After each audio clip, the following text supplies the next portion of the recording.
విజయనగరం నగర పరిధిలో కేసు దర్యాప్తు నిమిత్తం వెళ్తున్న పోలీస్ వాహన ప్రమాదం జరగటం అత్యంత దురదృష్టకరమని రాష్ట్ర సూక్ష్మ, చిన్న, మధ్య తరహా పరిశ్రమలు, గ్రామీణ పేదరిక నిర్మూలన, ప్రవాస ఆంధ్రుల సాధికారత సంబంధాల శాఖ మంత్రి కొండపల్లి శ్రీనివాస్ పేర్కొన్నారు.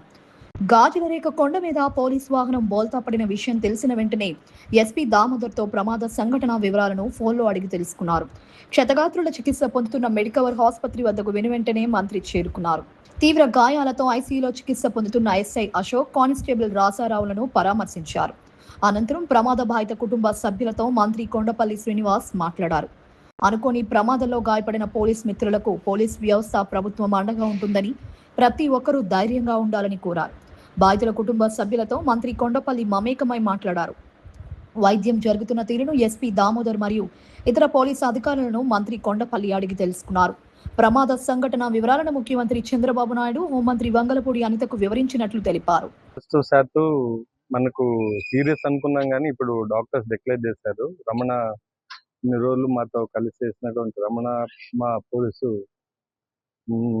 కుటుంబ సిబ్బంది కోల్పోవడం చాలా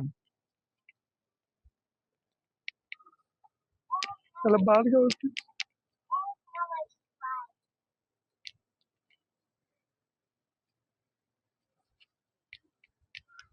వాళ్ళకి రావాల్సి ఓకే, థ్యాంక్ యూ.